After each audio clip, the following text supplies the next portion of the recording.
Picture this. It's 1943, the height of World War II. You're standing in front of Adolf Hitler himself, and he's just ordered you to create the most devastating chemical weapon the world has ever seen. A weapon that could kill millions. A weapon that could change the course of the war. And you, one of the most brilliant chemists in Nazi Germany, look him straight in the eye and say, no. What happened next would defy everything we think we know about the Third Reich. And the story of why this scientist survived might just be one of the most extraordinary tales of moral courage you've never heard. This is the true story of Otto Hahn, the Nobel Prize-winning scientist who did the unthinkable. He refused Hitler's direct orders and lived to tell about it. But the real question isn't just how he survived. It's why a regime known for its absolute brutality, a government that executed people for far less, allowed one of its most valuable scientists to walk away unscathed. The answer will take us deep into the heart of Nazi Germany's scientific community, into secret laboratories where the fate of humanity hung in the balance, and into the mind of a man who had to choose between his country and his conscience. But before we dive into Otto Hahn's incredible act of defiance, we need to understand who he was and how he found himself in this impossible position. Because this wasn't just any scientist, this was the man who accidentally gave humanity the key to splitting the atom, and in doing so opened Pandora's box. Otto Hahn was born in Frankfurt, Germany in 1879, into a world that couldn't even imagine the horrors of atomic warfare. He was the son of a glazier, a middle-class family with no particular scientific pedigree. But young Otto showed an early fascination with chemistry, spending hours in makeshift laboratories, mixing compounds and conducting experiments that often ended in small explosions, much to his mother's dismay. His teachers recognized something special in him, a mind that could see patterns where others saw chaos, an intuition for the invisible world of atoms and molecules. By the time he reached university, Hahn had already decided his path. He studied at the University of Marburg, where he earned his doctorate in chemistry in 1901. But it was his move to Berlin that would change everything. There, at the Kaiser Wilhelm Institute for Chemistry, he met Lise Meitner, an Austrian Jewish physicist who would become not just his research partner but his closest friend and collaborator for over 30 years. Together, they formed one of the most productive scientific partnerships in history. Meitner brought the physics, Hahn brought the chemistry, and together they began to unlock the secrets of radioactivity. Throughout the 1920s and 1930s, Hahn and Meitner's laboratory became a center of groundbreaking research.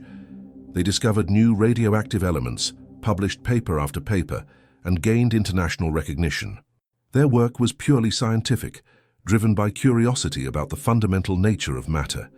They had no idea that their research was laying the groundwork for something that would terrify the world. But then came 1933, and everything changed.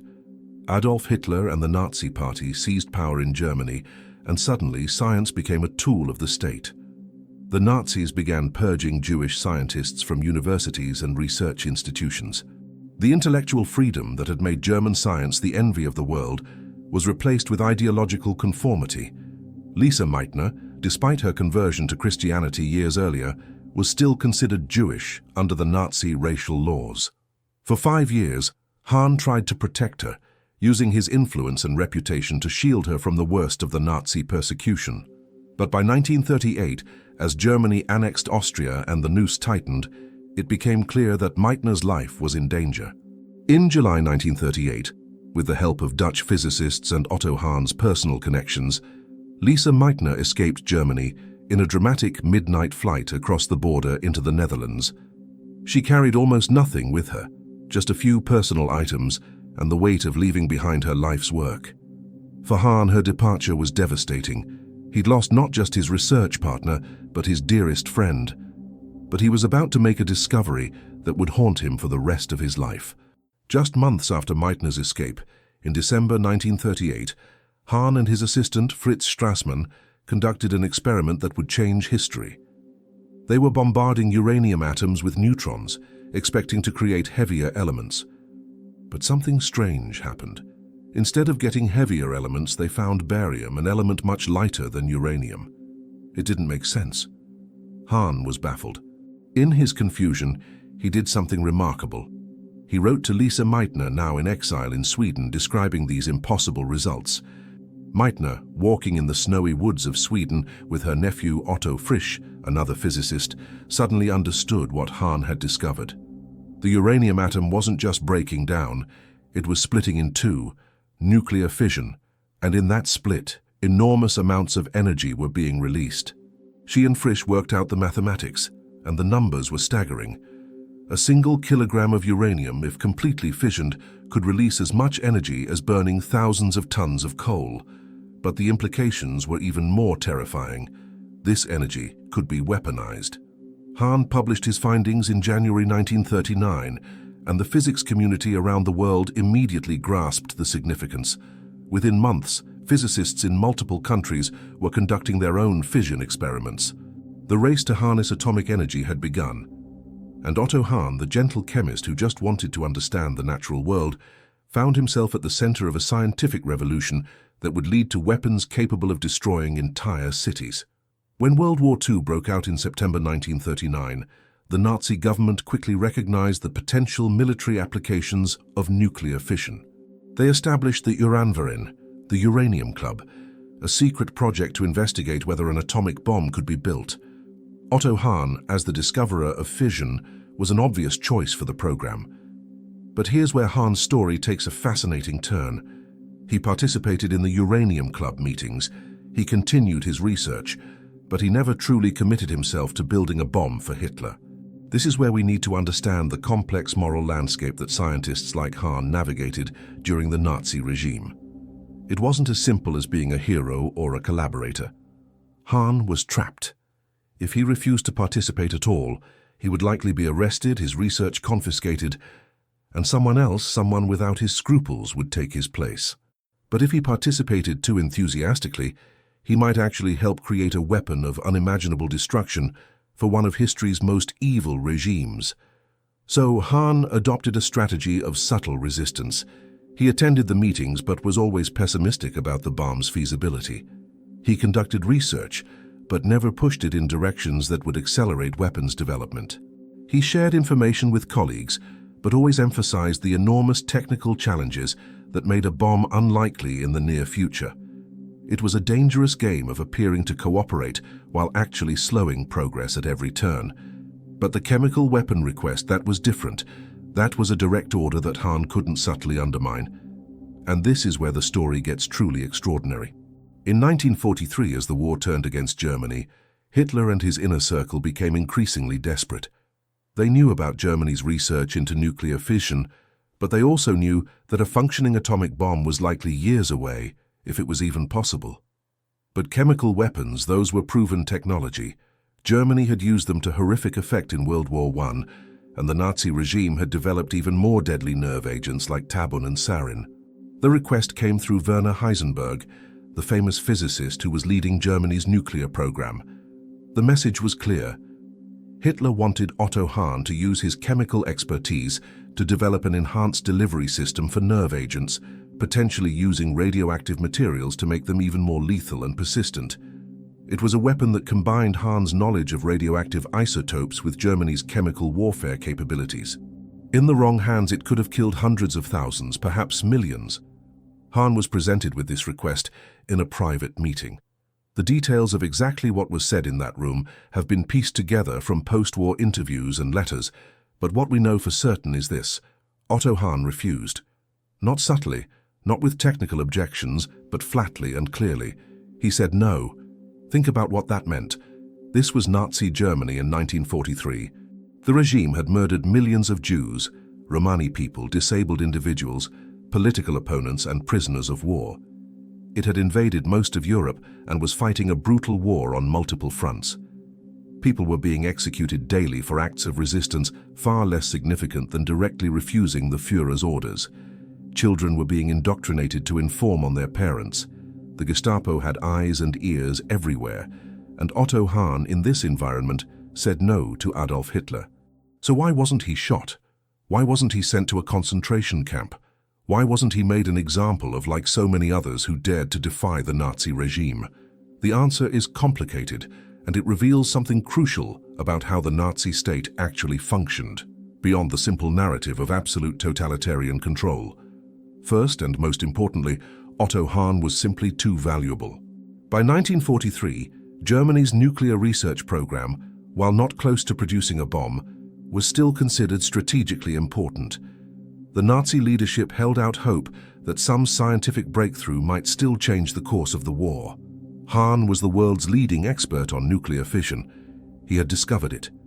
His knowledge was irreplaceable. Killing him would mean losing access to that expertise forever. But it was more than just his scientific value. Hahn had something else that protected him: international prestige. He was nominated for the Nobel Prize multiple times.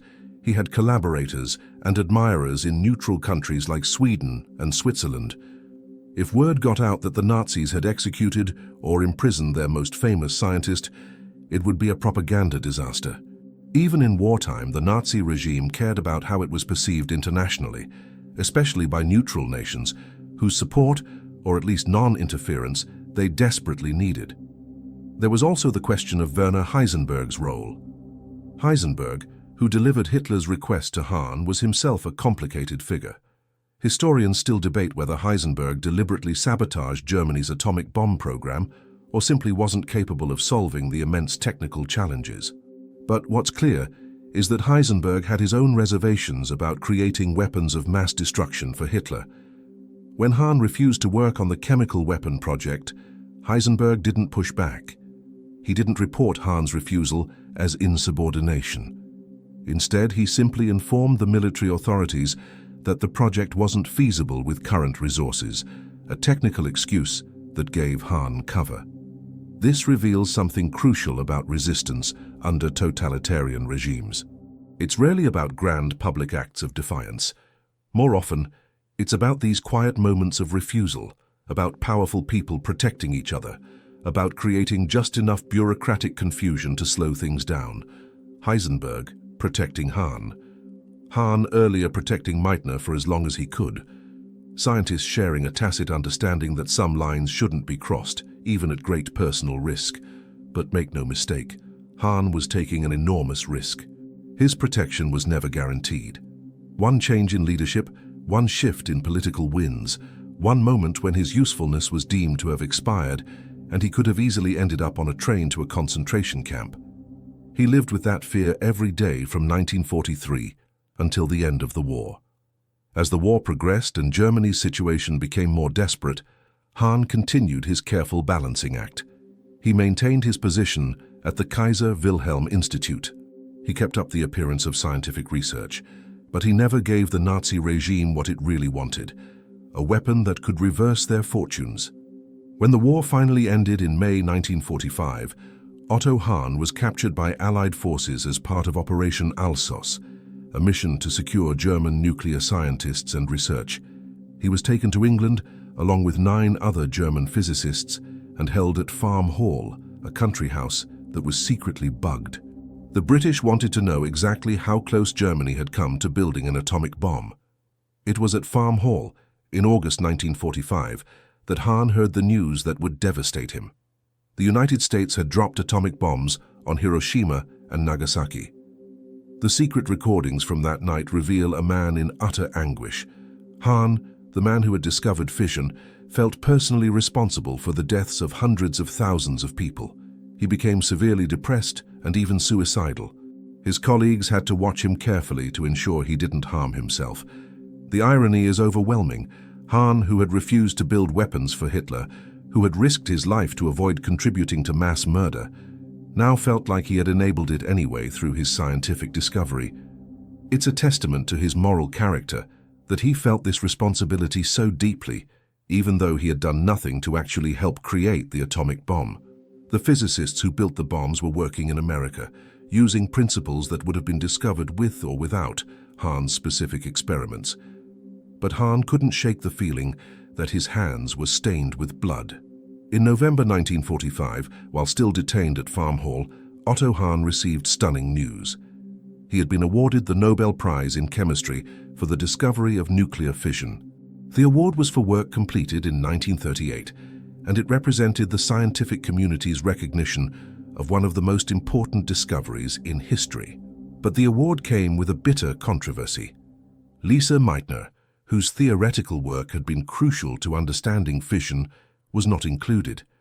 To this day, many historians consider this one of the Nobel Committee's greatest oversights, a decision influenced by sexism and the chaos of the post-war period. Hahn himself acknowledged Meitner's crucial role for the rest of his life. After his release from detention, one of his first actions was to reconnect with Meitner and publicly credit her contributions. Their friendship, strained by years of war and separation, was slowly rebuilt, though it would never be quite the same as those golden years of collaboration in the 1920s and 1930s. The post-war period was difficult for Hahn. He had to reckon with his role in Nazi Germany, however ambiguous it was. Unlike some German scientists who fled or openly opposed the regime, Hahn had stayed. He had participated in the Uranium Club. He had maintained his position and his privileges while millions died. The fact that he had also resisted in crucial moments, that he had protected colleagues, that he had refused to build certain weapons, these things complicated, but didn't erase his complicity in a monstrous regime. Yet Hahn used his remaining years to become a voice for peace and nuclear disarmament. He became president of the Max Planck Society, the successor to the Kaiser Wilhelm Society, and worked to rebuild German science on ethical foundations. He was a signatory of the Mayno Declaration in 1955, where Nobel laureates warned of the dangers of nuclear weapons. He spoke publicly about the moral responsibilities of scientists, arguing that researchers must consider the implications of their work and be willing to refuse projects that could harm humanity.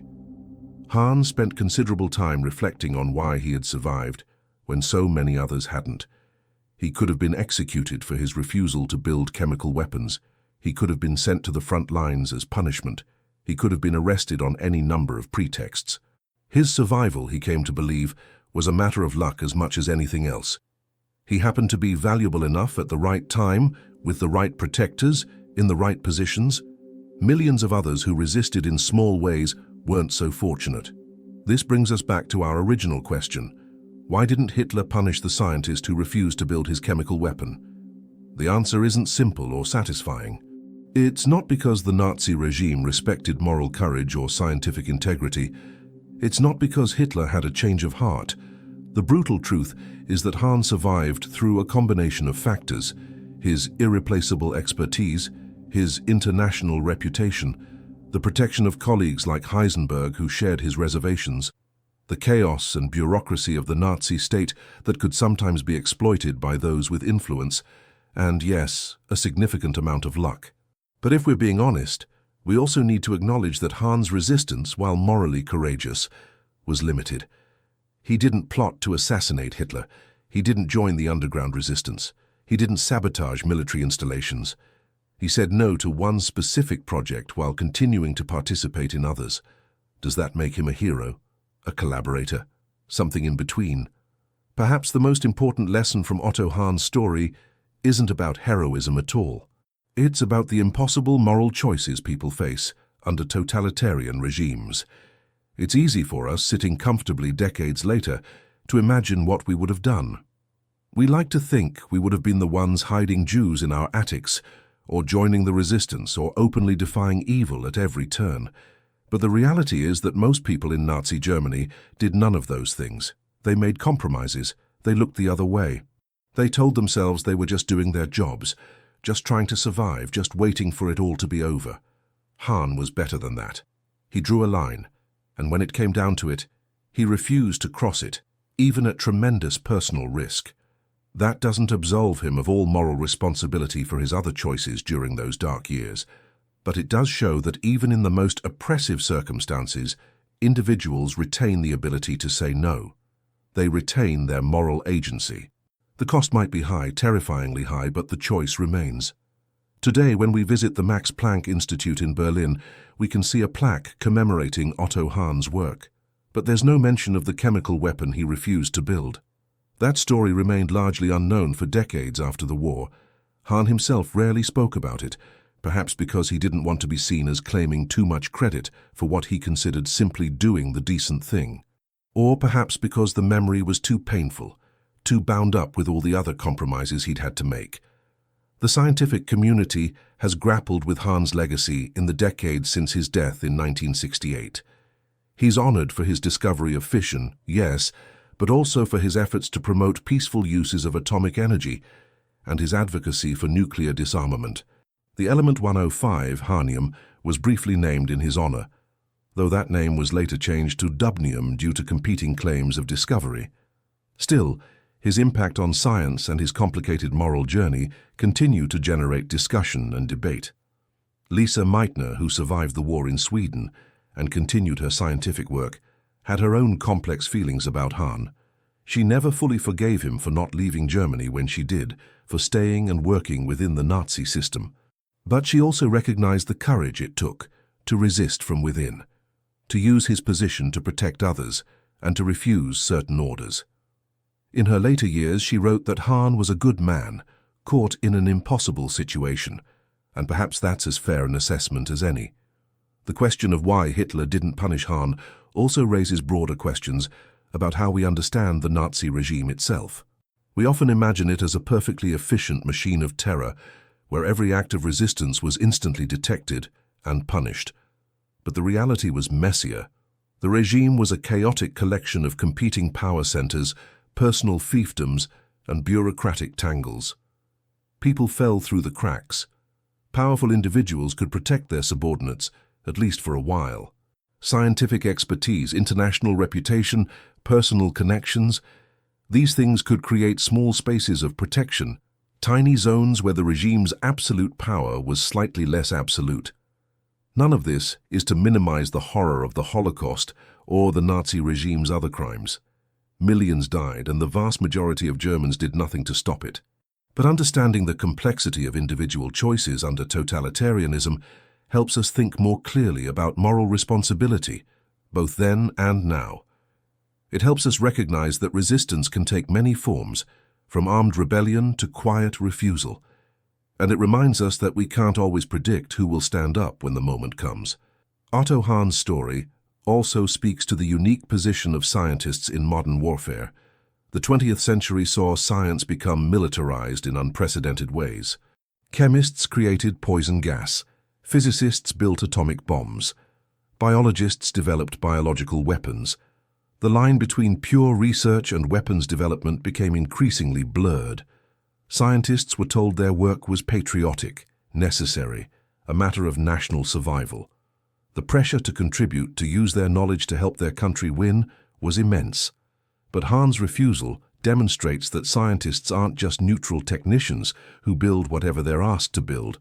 They're moral agents who can and should make ethical judgments about their work. When Hahn said no to the chemical weapon project, he was asserting that there are limits to what science should be used for, regardless of who's asking or what the circumstances are.